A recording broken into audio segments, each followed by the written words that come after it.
My social media family, कैसे हैं आप लोग? उम्मीद करते हैं आप लोग खैरियत से होंगे। जुनैद जमशेद की अगर बात करें, जो कि एक एयर क्रैश PIA 661 में शहीद हो गए थे अपनी बीवी के हमरा, और उनकी शहादत के बाद उनके बच्चों ने एक पॉडकास्ट के अंदर शिरकत की और बताया कि किस तरीके से जब उनके वालिदैन जो हैं वो शहीद हुए उस एयर क्रैश के अंदर, तो उन्हें किन किन मुश्किलात का सामना हुआ, घर कैसे बिक गया और कौन कौन से लोग हैं जो खड़े हो गए, उन पर क्या सवालात उठाने लगे, किस किस्म की मुश्किलात से वो लोग गुजरे और उस वक्त उनके बच्चों के अकाउंट में कितने पैसे थे और उन्हें जो मुश्किलात आई। इस हवाले से बात करते हुए उनके बेटे बाबर जुनैद ने बहुत सारे पहलुओं पे से जनाब पर्दा उठाया है और यही सब बताएंगे आपको आज की वीडियो में।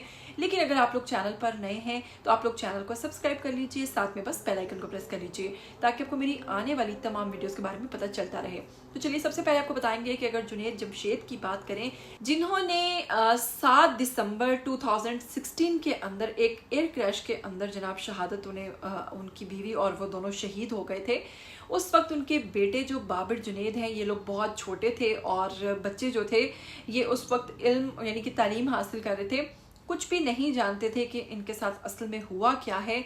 और उसके बाद जनाब बाबर जुनैद ने एक पॉडकास्ट के अंदर जब शिरकत की तो उन्होंने बताया कि उस वक्त मेरे अकाउंट में सिर्फ और सिर्फ 25,000 रुपये मौजूद थे और वो 25,000 मैं नहीं जानता था कि कैसे निकलवाने हैं, कहाँ खर्च करने हैं। और घर के हालात जो हैं वो इस कदर ख़राब हो चुके थे क्योंकि हमारे वालिद ने अपने कारोबार से मुतल्लिक हमें कभी भी कुछ नहीं बताया था कि वो कहाँ खैरात करते हैं, क्या उनके मामलात हैं।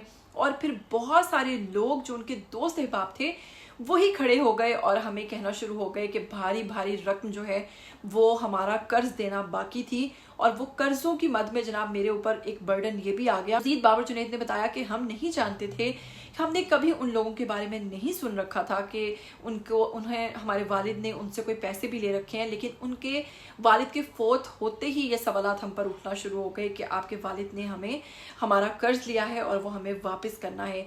ये मुश्किलात के साथ साथ घर को चलाना बेहद मुश्किल हो गया था और हम बच्चे थे, हम नहीं जानते थे क्या करना है क्या नहीं करना। बाबर जुनैद ने बताया कि फिर उन्होंने बहुत ज़्यादा मेहनत की और अपना YouTube चैनल जो है वो बनाया और YouTube के ज़रिए अपनी कमाई जो है उसको कमाना शुरू किया और इस तरीके से अपना सर्कल चलाया। उन्होंने कहा कि बहुत सारे लोग इस बात को झूठ समझेंगे और बहुत सारे लोगों को लगेगा कि शायद हम ये बात गलत कर रहे हैं, लेकिन ऐसा नहीं था, ये बात बिल्कुल सच्ची थी। यहाँ तक कि हमें लोगों के कर्ज उतारने के लिए अपना जो घर है उसको भी बेचना पड़ा। हमने अपना घर बेच दिया था और वालिद के जो कर्जे थे वो घर बेचकर उतारा। हमें वालिद के इवन जो शॉप थी, ब्रांड था जो, सिर्फ उसके बारे में मालूम था, इसके अलावा हमें किसी चीज़ के बारे में कोई किसी किस्म की मालूमात नहीं थी। तो फिर आहिस्ता आहिस्ता बड़े हुए और इन तमाम चीज़ों के बारे में अब आकर समझ आना शुरू हुई है। कराची में जनाब इनकी तदफीन हुई। कराची से ही इनका वैसे ताल्लुक़ तो इनका खैबर पख्तूनख्वा से है, लेकिन कराची में क्योंकि ये रहे और फिर वहीं पर इनकी तदफीन भी हो गई। और 52 साल के थे जब इन्होंने अपनी बीवी के साथ एक एयर क्रैश में, जो कि चित्राल से इस्लामाबाद की तरफ जा रहा था, उसमें जुनैद जमशेद जो है अपनी बीवी के हमरा शहीद हो गए थे। और उनके बच्चों को क्या मुश्किलात आई ये आपने सुना। क्या आप इस बात पर यकीन करते हैं, जैसा कि बाबर जुनैद ने कहा कि लोग इस चीज़ पर यकीन नहीं करते कि हमें बहुत ज़्यादा माली मसाइल जो है उनको बर्दाश्त करना पड़ा। क्या आप इस बात पर यकीन करते हैं या नहीं करते?